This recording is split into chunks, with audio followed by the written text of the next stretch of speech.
I think it was like 8 weeks full-time at TAFE and then 3 weeks full-time on-site. Yeah, okay. But you don't get paid at that stage, eh? No. Maybe it's like this generation thing about, I'm not going to work for free, blah, blah, blah. I'm like, I work for free to get my first job.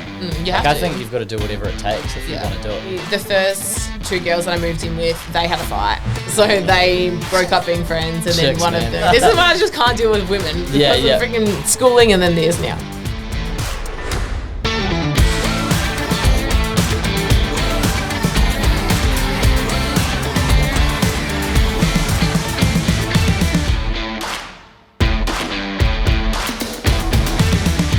How did you get into bricklaying? Because I've never met a female bricklayer. And sort of what did you do when you first left school? So I left school quite young because I was getting bullied. And I guess I was don't look like the type that gets bullied, to be fair. I've got a thick skin. Yeah. After years of bricklaying. So I was getting bullied at school. That's like another whole story, I guess, on its own. Yeah.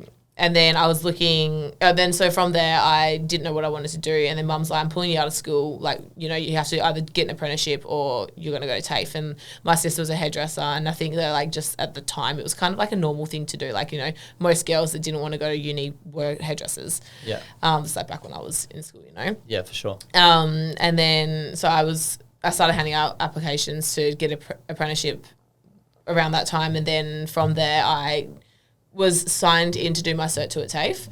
And then the day that I was handing out my resumes, I actually got a call from a salon saying like, hey, like, I like that you actually came in and gave your resume in. Like, she got to suss me out. And do you want to come back for an interview? So I went there the next day for an interview and I got the job. Sweet. How old were you at this time? Were you like... I was 14. So you dropped it. Is that like 1 year of high school? So I was the baby in my grade though. Okay. So I was term 1 of year 10. Shit, yeah, that's so young. I've got one other builder friend who was... Yeah, I think he was term 2 of year 10 and he was just like started wagging school and bouncing out and just building and standing frames. So good on you. Yeah. Well, I didn't get signed up until just after I turned 15 because she had me like part-time for the time being. Yeah. So I was just working at Kmart as well at the time. So I was just doing that. And then I did my year 10 at home though. Nice. Yeah. And then, so after my 4 years, so 3 years apprenticeship and then my year that I was qualified, I didn't know what I wanted to do. I did my Cert 3 in makeup as well, thinking maybe makeup was the side I wanted to go down. And then I was like, nah, hate it. Just didn't want to deal with clients anymore. I was over it. So I looked at going to uni and doing like policing, firefighting. That's not uni, but and then doing film producing even because I've always loved movies like since I was a kid. So I was like, I would love to do film producing.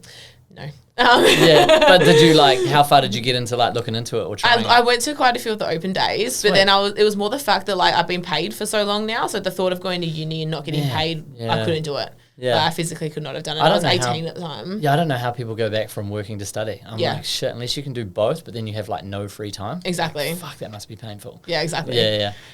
So movie producing wasn't for you? No. Or just because there was no money in it? Yeah.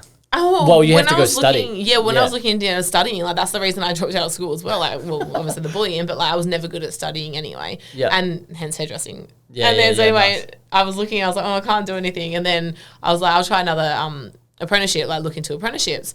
And then I don't even know what kind of made me look across like the trade. I think I just looked at pre-apprenticeships online on like the TAFE website and then it kind of just directed me towards like the trade industry and I was like, oh, okay, like let's have a look at construction. And then I saw bricklaying, like, you saw carpentry, painting, like all the things. And then like bricklaying was there and I was like, oh, so that one really stood out to me the most. What on earth made bricklaying stand out? I think because of the hands-on physical hard labour. Yeah. Like, and were you a bit of a gym junkie at this time in your life? Yeah, it was. So that was like somewhat of a resignation. Yeah, it was a selling point for me, And then I'm glad I didn't become a cheap because stuff that. Yeah, like, I'm actually glad I chose my trade. Builders have got it the worst because they've got to project manage all the bullshit, I think subcontractors have the dream job. And surely, is there like an undersupply of brickies in Aussie or is there an oversupply? Do you reckon? I think there's an undersupply because a lot of people are getting off the tools and trying to go into other avenues. Yeah, for sure. But at the same time, the ones that we do have, it's hard as well because a lot of them, like we want some good brickies. Yeah, absolutely. Okay, carry on with that. Sorry, I like to just pinpoint questions out if I think they're going to be good. So you pinpoint on bricklaying and then what was the go from there? Did you go TAFE? Yeah, so from there I did my pre-apprenticeship at TAFE. Okay. So before that I actually did a couple days or weeks free trial with like a family friend. Nice. Because I was talking to my mum about it. I was like, Mum, like I saw bricklaying online. Like, what do you reckon? She's like, I don't know. She's like, I reckon it'll be fun. I was like, I don't know. But because I was always like, I'm chopping and changing like every 5 minutes. I'm like, I want to do something different with my life. Overwhelmed by pricing jobs well into the night? Feeling clients' pressure waiting on you to deliver estimates? Are you enjoying any kind of life outside of work?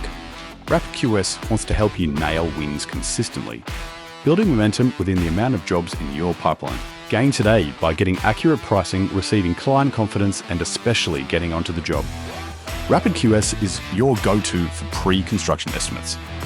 We guarantee a quick turnaround within 24 hours with a proposal, making it super easy to work with us. Just send a pack of information via email, include plans if you have them, or just a scope, any images, and of course labour rates, whether it's labour only or a full takeoff. And you know what? We'll do the rest. Gain momentum today with RapidQS. Get in touch now and start enjoying your life outside of work. What did your parents do? Like, were they in the trades at all? My dad's a welder by trade and a concreter. Okay, so he's a full-on tradie. Yeah. Yeah, but he's a supervisor for earthworks now. So he's always been in trades, yeah. Nice. And then my mum's always just been in retail. Yeah, nice. But obviously if your dad's a tradie, mum's going to be like, well, your dad turned out pretty well, so if you go into the trades, you'll be okay.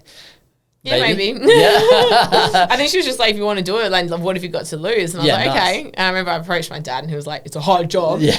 I'm like, yeah. And he was like, like, he was so against it. He was like, you're not going to be able to do it. Like, he did not believe me at all. But that was your motivation to stick at it then? Yeah, I was like, fuck you. Yeah, fuck you, Dad. But then, so then mum was like, what have you got to lose? So then I did a couple of weeks trial with a family friend. I loved it. The first day I turned up on site. I couldn't push a barrow to save my life. Yeah. Like, I struggled, but I just loved it. I was running around all day. I remember I got home at like 4 o'clock that afternoon and I died on the couch. Nice. Like, I was so dead to the world. Physically drained. Yeah. No gym that night. No. I don't think I went for like a week after that. But you went back the next day, and then what was the progression from there? So at that time, I did it on the Monday because the salon was, because I was still hairdressing at the time. Okay. And the salon was closed on Mondays. So without my salon boss knowing, I worked every Monday on the tools. Yeah, nice. And that was all the way up until I started my pre-apprenticeship, which was about probably 6 to 8 weeks after the first Monday. Yeah. And then from there, I did my pre-apprenticeship, told my boss that I'm going to have to go down to part-time, and then slowly transitioned into getting an apprenticeship. So I did my pre-apprenticeship. That was, I think it was like 8 weeks full-time at TAFE, and then 3 weeks full-time on site. Yeah, okay. And then... But you don't get paid at that stage, eh? No. Okay, cool. Yeah, so that was all just... Yeah, so that's why I was doing the part-time at the salon then. Some people stick their nose up against like free, maybe it's like this generation thing about, I'm not going to work for free, blah, blah, blah. I'm like, I worked for free to get my first job. I think you've got to do whatever it takes if you want to do it, you know? Yeah. So yeah, good on you. I'm not against it. And the fact is, like, when you work for free, like, I wanted to work for free, and he offered me a couple dollars like at the end, like before I left to go do my apprenticeship with another person. But I was like, I'm not taking your money because like I've been useless. I haven't pushed a barrel the whole time. Like, I've been loading up, working hard, but like, I haven't been that great. And it was experience for me. So like, I'm just happy that you let me come work on your site and like be that annoying person that's trying to learn. Just pestering all the other foremen and bricklayers on the site. Exactly. But I think it's like every job you go to now, people always ask, do you have experience? And you could just bullshit and be like, I've been a labourer and working on site for 6 months, and they're going to be like, okay, well, at least she's got some sort of experience and she roughly knows how it works. Okay, cool, we'll take you. Versus they're thinking, if you've got no experience, they're like, fuck, we got to babysit someone. Yeah. And that is like a cost, you know? Yeah. Yeah, nice. So you got a full-time job after that?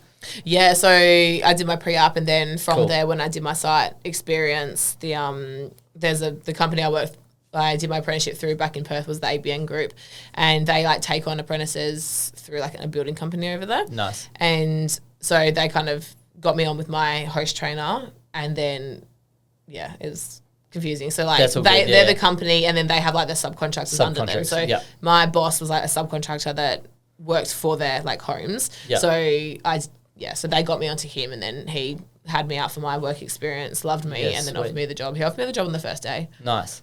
How does the, I know nothing about bricklaying, but how does the whole thing, like how did it all work? Was it like you were just doing houses, you did commercial, were you working with like one team of 3 and you're on the same job for 8 weeks and then you moved? Like, was it swapping around a lot, or how did it kind of work throughout your apprenticeship?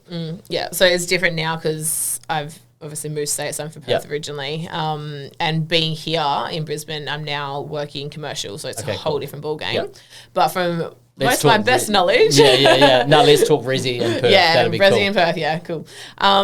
So yeah, the Perth residential is like smaller groups of brickies. So you'll have like between some people build the houses on their own. Yeah. But you'll go between like 1, 2 to like 5-ish brickies. I worked on a team with about 8 brickies, and that was just like so many. So you'd have like probably about 8 brickies, like 2 laborers. And you're the only female on site? Yeah, I was always only female. Banter, surely. Good banter on site, yeah. It was good. Like the Perth banter is way better than it is here, honestly. Shout out Western Australia. Yeah, I know. I miss Perth. But it was good. So the boom started when I was qualified. Okay, cool. So me doing my personal apprenticeship, I worked with my boss, and then we had like sometimes 1 to 3 other guys. Yeah. There was a good period where it was just me and the boss, but then did you learn a lot quicker? You think just working with a boss? I think so. Yeah. Because it was easier when when I first started, there was me, the boss, and I think 1 other guy. So it was a very small team. Yeah. And that was pretty much most of the apprenticeship. So I guess if we even it out, there was only 2 to 3 people. Yeah. So I did learn, like, he had me on the trowel pretty quick, like just spreading bed and stuff. So it was good. Spreading bed. Spreading the beds. Yeah, spreading the bed on the top of the brick run, and then you set up your string lines and then push everything down and tap it down to parallel. Yep. What do you call it? I'm not a brickie, so... I don't know what you're talking about parallel now. But you know when you spread the bed and then you lay the brick and you got your string line, and then you just so you spread the bed, butter the perps. Run me through this. This is good. Yeah. Spread it. Nice. Okay, so how long would it take you guys to knock out like a standard 3-bedroom house? So if it was just me and the boss, it'd probably take us about 3 weeks. Yeah. Okay. But when I was on a team of, let's just say 5 people, it'd be about 5 days, 6 days. So you can knock them out, eh? Yeah. So the bigger the team, like obviously the quicker you get it done. Yeah, cool. So how long were you with that crew for? And then you said you were doing your own thing before you moved over here? Mm-hmm. So I did my apprenticeship with my boss. That was for 3 years. And then I stayed for about 3 months after I qualified. And this was when the boom started happening. So the boom started pretty much within like 1 or 2 months. No, it was before I qualified, actually. I remember because my boss kept coming to work like, I'm getting so much money. And he's like, the rates have gone up again. I'm like, fuck you. I'm still an apprentice. Yeah, and literally I was I'm here before you every single day. I towed the trailer half the time because he was having trouble with his car and stuff. I remember that. Yeah. And so he'd come to work and like rub in my face how he's got another pay rise. It's like, this is ridiculous. It's going to go up so much. And I'm like, well, give it to me. Yeah. New Hilux and a new jet ski every second day. Yeah, literally.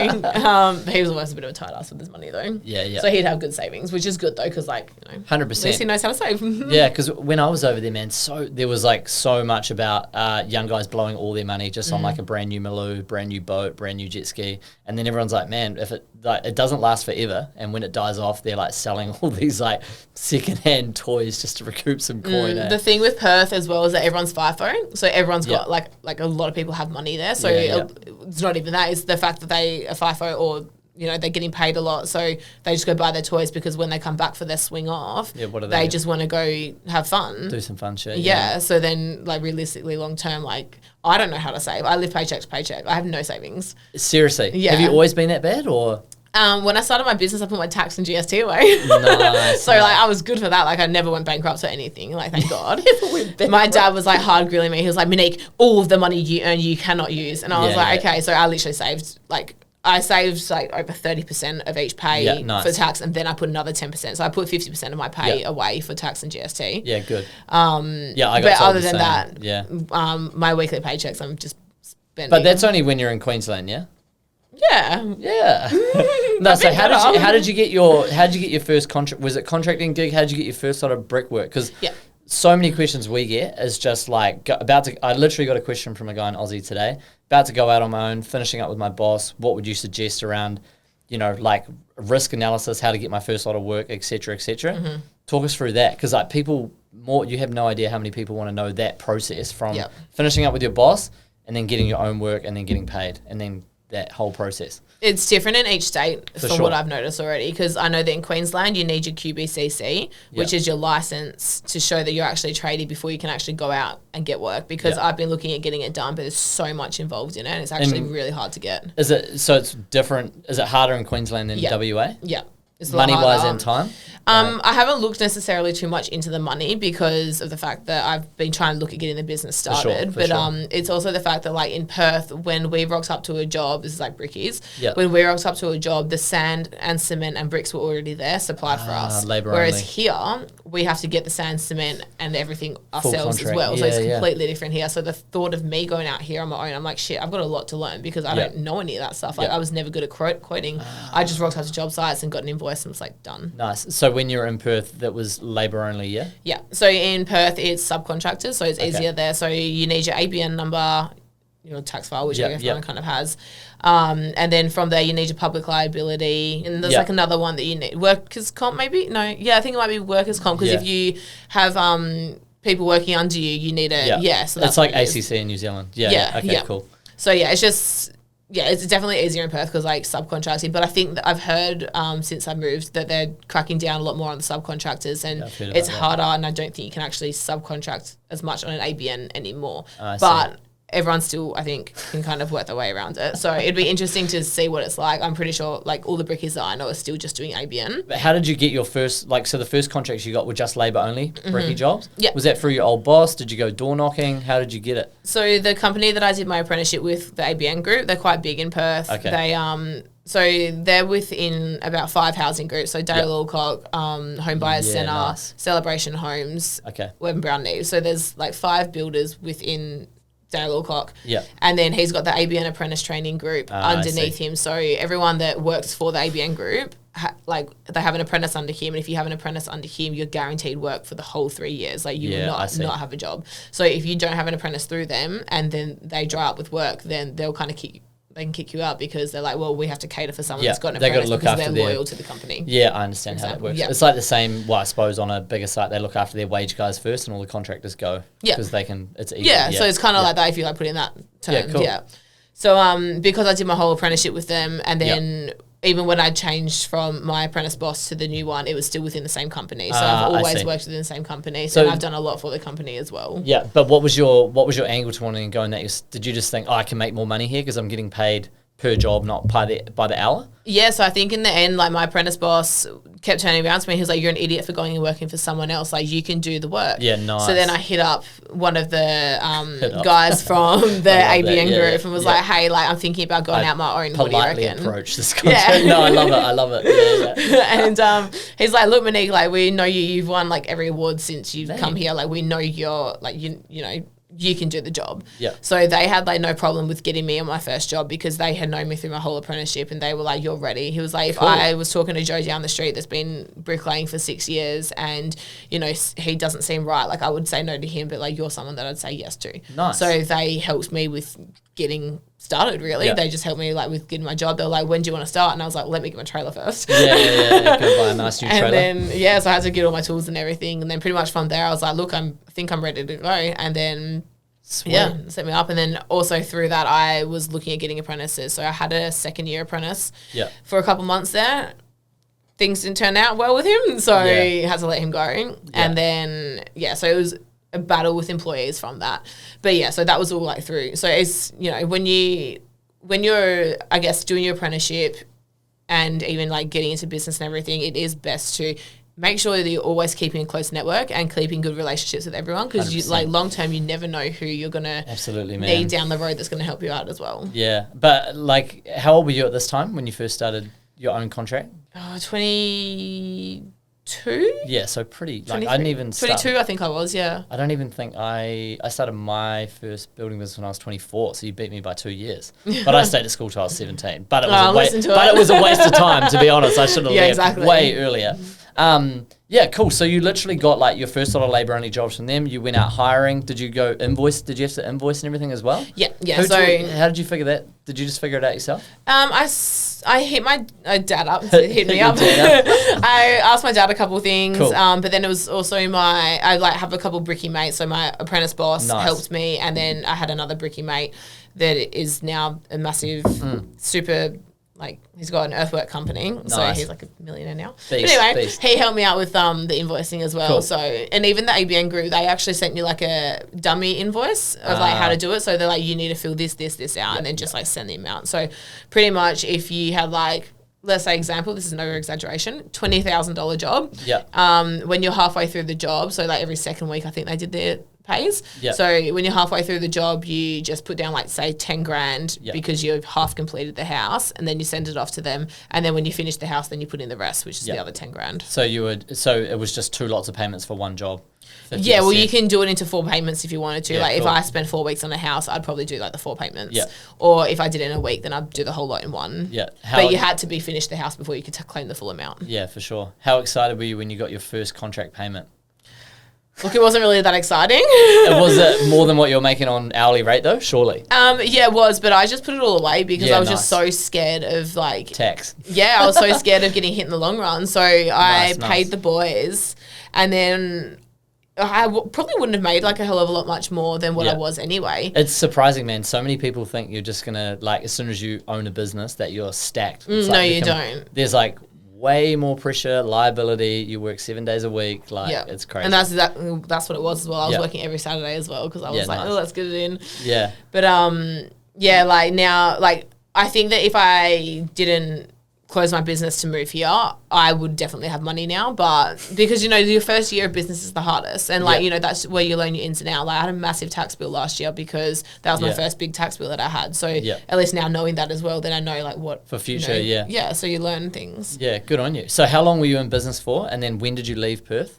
So I was in business for a year. I started, I think, in August 2019. Yeah. No, I don't think. No, it was way later than that. That was my apprenticeship. Yeah. Anyway, I started in August and I pretty much finished it in like November before I moved here. So I moved here in January of this year. Yeah. So I had it for like just over a year. Nice. And yeah. Did you sort your life out here before you came, or did you just book a one-way flight and just think, I'm just going to suss it out when I get there? I booked one-way flight. Nice. And you can, like, I don't care if you speak the truth like you did before, but why did you leave Perth? So I feel like I just kind of hit a point where there wasn't much more room for growth for me. Yeah. Like there was a lot of reasons why I left. So it wasn't just the fact that, you know, I feel like there's more career opportunities here, but it was the fact that like, you know, I feel like I wasn't adventuring and exploring life. I was just, you know, stuck in my ways, doing the same thing every single day. Like I could have probably just moved out of home and, you know, done things. But since I moved here, like I've experienced a whole different world, like making more friends, like having to get out of my comfort zone. Like I've learned a whole new skill set in block laying itself. Like I've never laid blocks before until I moved here. Yeah. Making friends and everything. Whereas I feel like I just didn't have a lot of friends in Perth and I was kind of just like, Did you not like keep many school friends out of school? I didn't have any school friends. Because you left quite early. Yeah. So the bullying was pretty bad. Like the girls that I was friends with that started everything, they pretty much turned the whole entire year group against me. Shit. So yeah, I left school. The whole of my hairdressing apprenticeship, I had one friend. Yeah. And that was probably like halfway through my apprenticeship that I started talking to her to become friends with her. And then from there, it was kind of just, it was hard. I think it's very hard because Perth's so small as well. Like everyone kind of knows everyone. And then like, you know, you kind of do stick to what areas you live in as well. Like, where were you? So north, I was in the hills. So is that north or east? East. East, okay. So in Lesmurdy, Kalmunda. Yeah. I lived in, is it Midlands? Yeah, I was like 20 minutes from there. Okay, cool. So I was just up the hill from there. Yeah, nice. From the hills. Yeah. No, if you want to, like, I think it could resonate with other people, but what made the bullying so bad and what was it over, you know? So you don't have to, but I think people might find it interesting. Well, I mentioned this the other day to someone. So pretty much this girl that I was friends with. So when I first moved to this school, a few people told me not to get involved with this group of girls because they're just like a very toxic friend group. And I was like, oh, okay. Brand new school, me shy as well because I came from an all-girls school as well. Yeah. And yeah, it was really hard for me to make friends. Like I didn't know how to make friends. I was 12, 13 at the time when I moved to that school, you know. Man, yeah.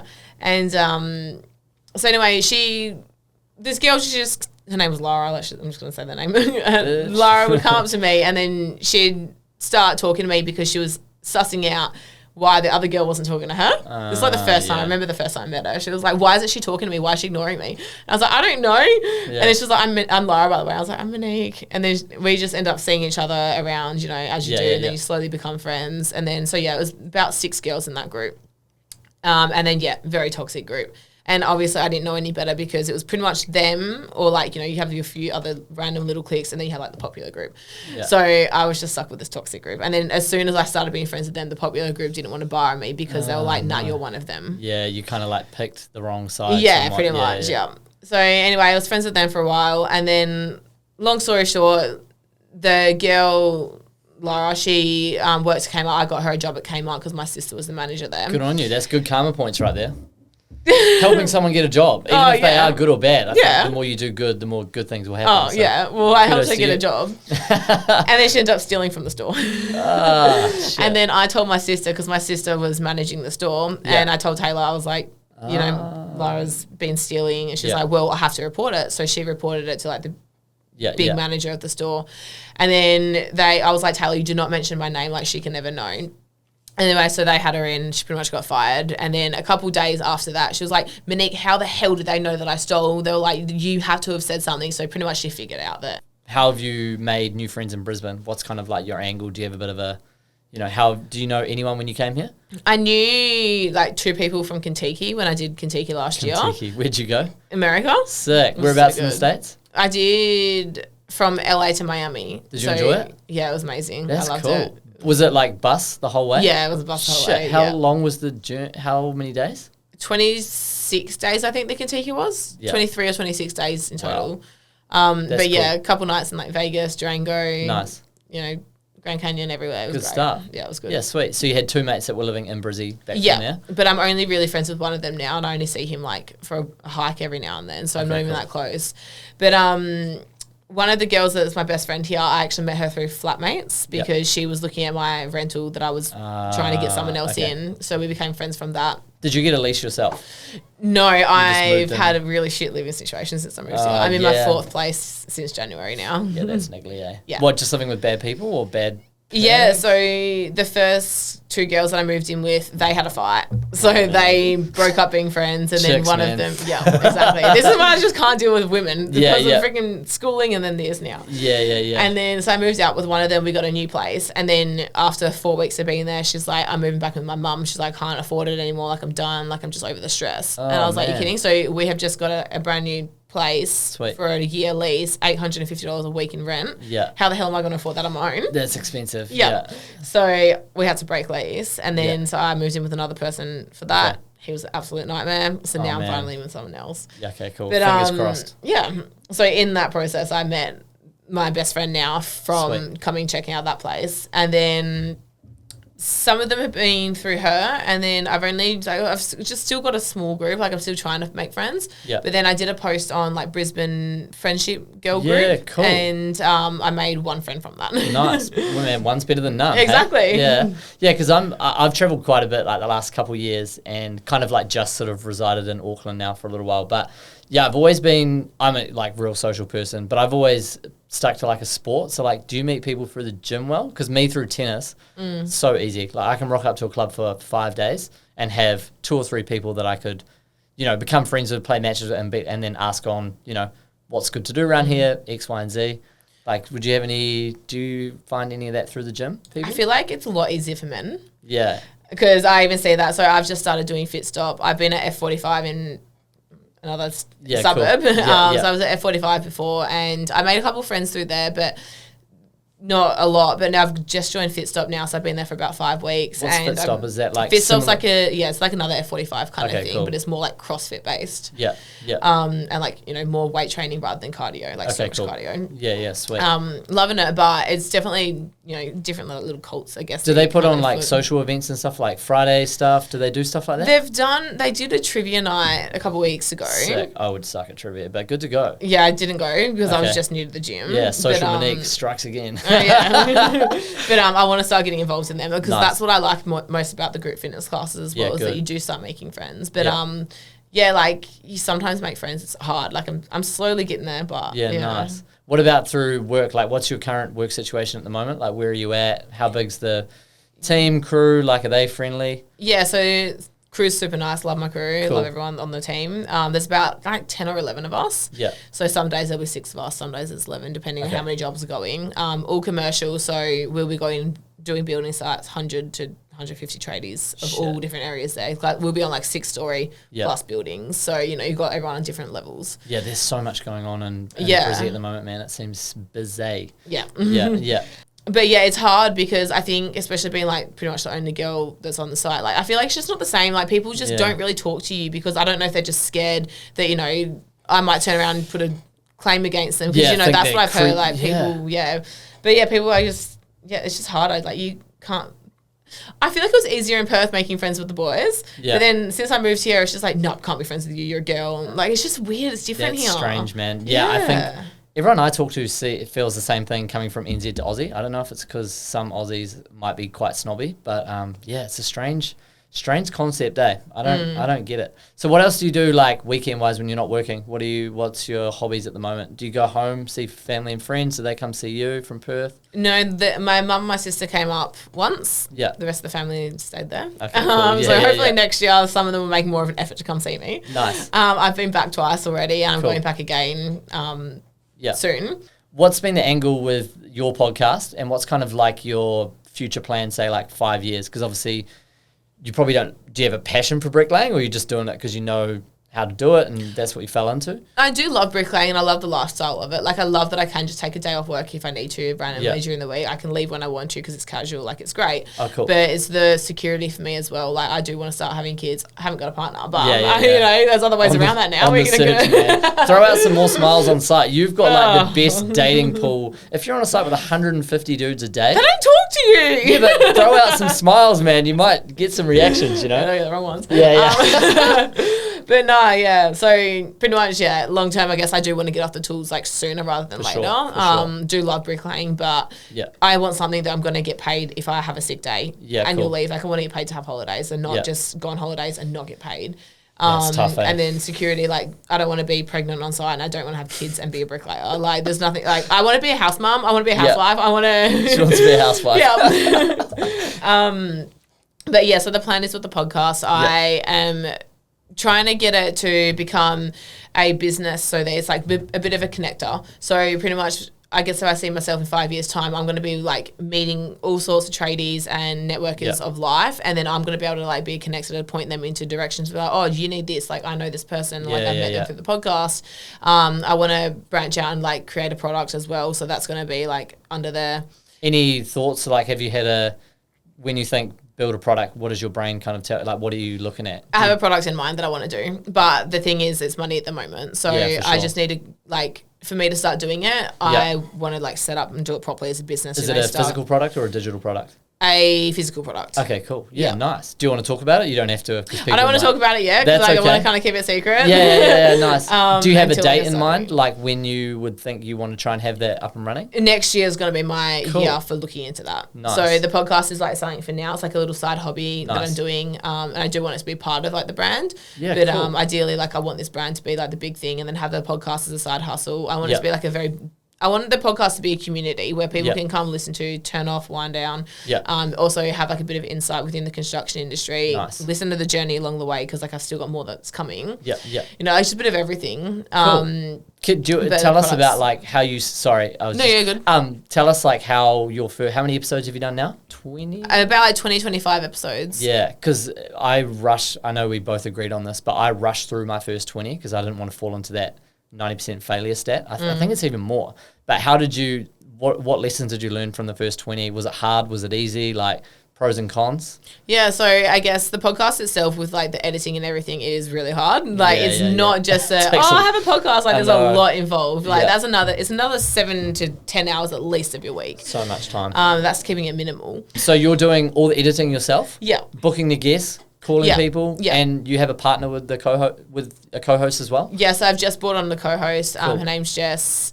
So I'm just still doing all the work. It's still my business at the end of the day. Sweet. So I've just give her like a script of like what the questions are going to be, like who we're interviewing, what the questions I have written up. Like, you put your own dot points on there if you want to throw it in. So that's how we're working at the moment. But I'm going to start cracking down more on that and turning it into something a bit more. But it's pushing through. It's just finding the time, getting the guests. I've learned a lot from my first couple of episodes. Nice. You can hear the awkwardness and the difference of them compared to now. But it's learning on the way. Like, the first 20 episodes, I'm still within like 20 episodes, I guess. So I'm still like learning, figuring out what works and what doesn't work, figuring out if you need to script it more, if you don't need to script it more. And then just general communication as well, because I'm so used to like not having that communication anymore. So I'm like, so now trying to figure out how to navigate conversation. I guess like you're really good at it. So, bringing people back to where they are and like, keeping the conversation going, especially if you don't know what they're on about. Yeah, absolutely. It's, I've found it super interesting. And sometimes I hate listening to myself talk. Like even when the guys are editing and I'm in the room, I like have to walk out. I'm like, I can't hear myself. But it's like a fine line between interrupting people, thinking, what will the audience want to hear? And when you're like off on a tangent, I'm like, let's fucking dig into that point there. But then also being like, yep, cool, carry on. That's real good. So, it's super interesting, eh? So you've got like, with your weekly schedule, obviously you're bricklaying. How many hours are you spending on the product that you're looking at for next year? I haven't been spending a hell of a lot of time at the moment because I have got a lot going on in my life. That's what... Off the tools at the moment. Yeah. And then with the podcast as well. So my life's super busy at the moment. Like it's actually hectic. But that's why I want to look more into it next year. Like I have a rough idea of like what I'm doing and everything. Like I know what I'm doing. But the thing is like the money for me at the moment's not there. So that's why I'm like, I don't want to get too carried away. Like I want to focus on the podcast now for the rest of the year. Figure out what I'm doing. Get a marketing assistant. Get a team up or something for that if I can. Yeah. And try and get that going, and then next year, then I can try and free that time off, and then I can actually start going onto this business venture. Good on you. How do you do you get stressed easily, and how do you deal with it? I get stressed. I get stressed. See, this is something I spoke about, what I guess is what kind of drew me to starting my podcast as well, is like the mental health and wellness side of things. Yeah. I struggle with binge eating and bulimia for a lot of my life. So what'd you say? Binge eating. So and that's then why you gym to give you that calorie surplus. Yeah, nice. Yeah, so that's probably why I kind of chose my trade in the beginning. What's your favourite snacks? See, mine's just like chocolate. It's just because I like restrict my food so much. Like I'm good now, but like I used to restrict my food so much to try and lose weight, and then I'd come to the weekends and I'd start binging, so I'd binge eat. Whereas like it's come up to the more recent years, within like the last like 2 years, I've started being like a lot more bulimic because I get so mad at myself for eating the food, so I throw it up. So and then I still gym and everything on top of that. So I've always just been really critical of myself. But are you a clean eater during the week? Like, because a lot of people just like, lose it on Saturdays, Sundays. Yes, that was me. I was clean eating during the week. I was eating like under eating as well a lot during the week. And then I'd like go out and especially like when I was older, wouldn't eat Saturday and I'd be drinking, get absolutely drunk. And then Sunday was like my excuse, my cheat day. So anything and everything under the sun, I would eat it. And then like I'd hibernate at home. People would be like, like, let's go to the beach on a Sunday. I'm like, hell no. Like I'm eating, like I'm already fat. Like I've already eaten 10 bowls of cereal. And I just had a kg of chocolate. Yeah, exactly. That's so funny. So when it comes to stress, like that's something I've had to deal with. And that was like one of the other reasons for moving here was to try and get over the bulimia because it was getting really bad in Perth. And for me, moving here, I had to work on that. And then that's why, like, I've had that period where I had to pause the podcast, not only for me moving houses so much, because I haven't done a lot of episodes this year. Yeah. I did pause it for about 6 months in the middle of the year because of moving and then obviously my bulimia and everything as well. So when it came to me stressing myself out and burning myself out, like I remember there's been so many times I've gotten home, like I need to edit this podcast, I need to do this, and this. And then I'd run to the kitchen and eat food. Because that was like my distraction, that was my getaway. And then I'd eat the food and then I'd purge and then like the whole cycle. So that would like ruin like an hour or 2 hours out of my day. And then I'd come back to it and be like, oh my God, I've got so much shit to do. And I've just done all that to distract myself because I didn't want to do it. It's a whole cycle in itself. Are you like good with time management or do you like, what do you like now? Like, do you stress out with how much stuff you have to do or are you pretty good? See, I learned to cope. Like I'd say I'm pretty good with it. Like I kind of work good under pressure sometimes, which is weird. I think anyone that's had any sort of thing of their own business has to be good at working under pressure. Yeah. But I guess time management, I guess I could get a lot better when it comes to like the podcast side of things because I like obviously big on the gym. So I'll go home, have a shower from work, go to the gym, then I'll come back and then like if I have dinner, like because I meve prep, so I'll like heat it up quickly and then eat it and then I'll get onto the chicken, rice and veggies girl. No, I started a new meal plan. What are you doing? Evidence-based training by Adam Sullivan. Oh, yeah, he's real good on TikTok. Yeah, he's amazing. I love his stuff. Yeah. What's been? How long have you been following and doing his stuff, and how's it better than everyone else's? Because I know what he does, but I haven't like looked into it. Well, for me, it was like the meal plans because obviously the eating's been such a big part of my life. Did he pay you to say that on this? No. He doesn't even know me. He'll know me one day. I'm just double checking. Yeah, confident. I reached out to get him on my podcast and he didn't even reply. I'm like, rude. All you need is one contact. There's a saying, apparently you can get to every person on the planet within 8 people.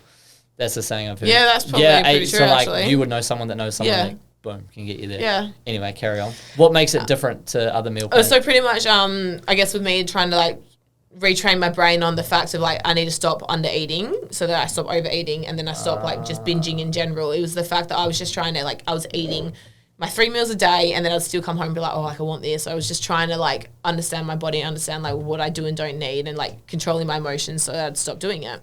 So pretty much I've been really good with that, and then now it's gone to the point where it's now like, okay, like now I don't know how many calories, like obviously I'm not going to sit there and spend 6 hours on being like, okay, I need to eat 2,000 calories a day.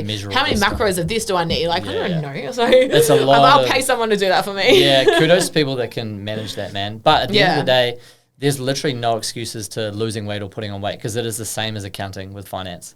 Like literally macros is the same as money in versus money out. Yeah, well, that's it. Yeah. Yeah. So so I downloaded his plan. I'm just like doing like the 8 weeks at the moment. So Nice. I'm only week 4 of it at the moment. Yeah, cool. But it's good. Like I'm loving it. The food is absolutely amazing. I'm not fucking shouting out, but like I'm gonna shout out a little bit. The food is amazing. Like I've had like a few meal plans before, but they just tell you like 50 grams of this, 50 grams of that. Yeah. Whereas like his is actually like recipes and like he what has to the photos. buy, Like he like has the whole recipe there, not just Sick. like 50 grams of chicken and this, Yeah, you know, he's actually 50 grams of chicken and then you got to blend it and do this and that. So, you know, it's an actual recipe.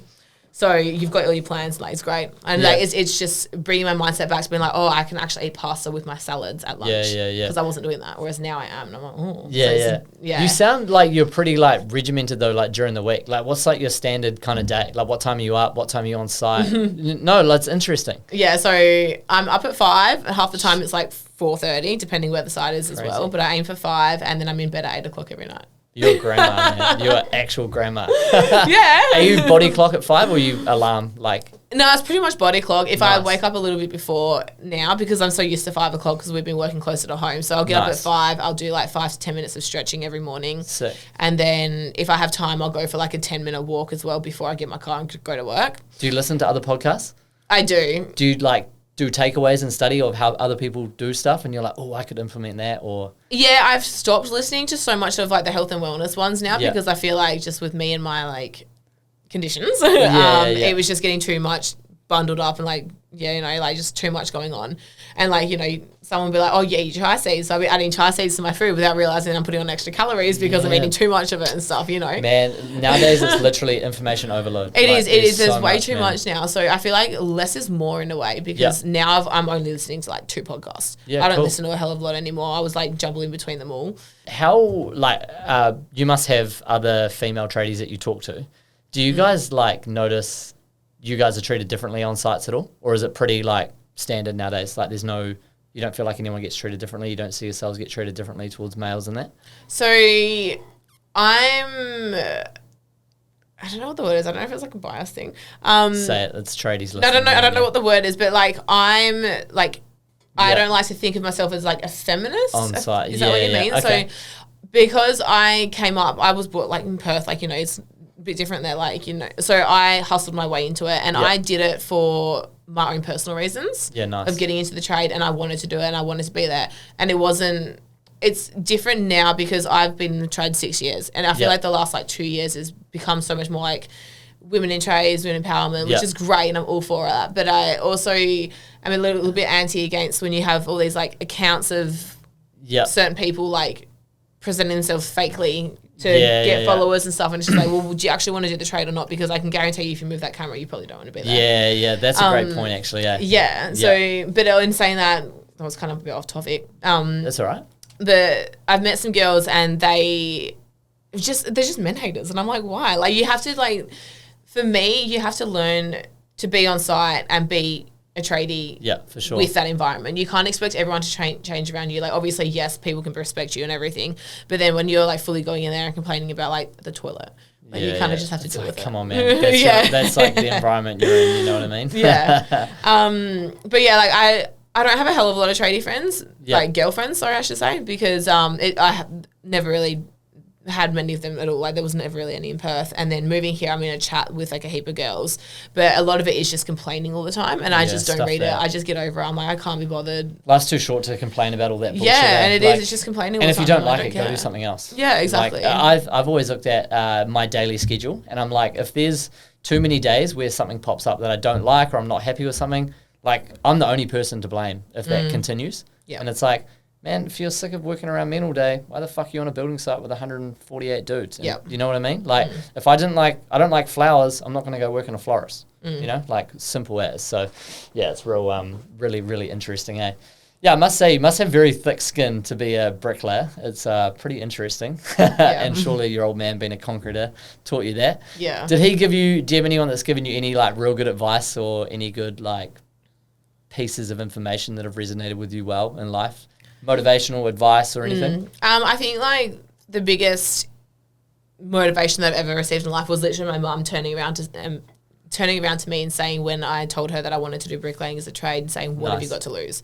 And that's literally like my life motto, and that's what I carry with me throughout my whole life. And I say this all the time when I talk to people about it, like, what have you got to lose? Yeah. Because if I didn't go give bricklaying that free trial, I probably wouldn't have done it. I wouldn't be here today. Yeah, for sure. So, like, you know, it's the same like when you want to go let's just say you want to be a barista. If you are not willing to go do a free day's trial for them to be like, oh, I don't know how to work a machine, you know, like, just go do a 3 days trial. Like, what have you got to lose? Yeah, nothing. You'll probably gain a new skill or see something different. Yeah. I'm very like, I look at everything as, not everything as a business transaction, but I'm always like, oh, there's like a whole new industry over there. Like, so many things you could look at. Yeah, it's real exciting, eh? No, thanks for coming in today. I think we've had a good chat. Anything you want to say or, like, shout out your podcast by all means, and when are you planning the next episodes? Yeah, so at the moment, they're every second week that I release them. Still doing lots of work on them all, so you can hit up Let's Talk Tradies, which is the podcast name, on socials. We're just on Instagram at the moment. We will be getting a website again within the next couple months.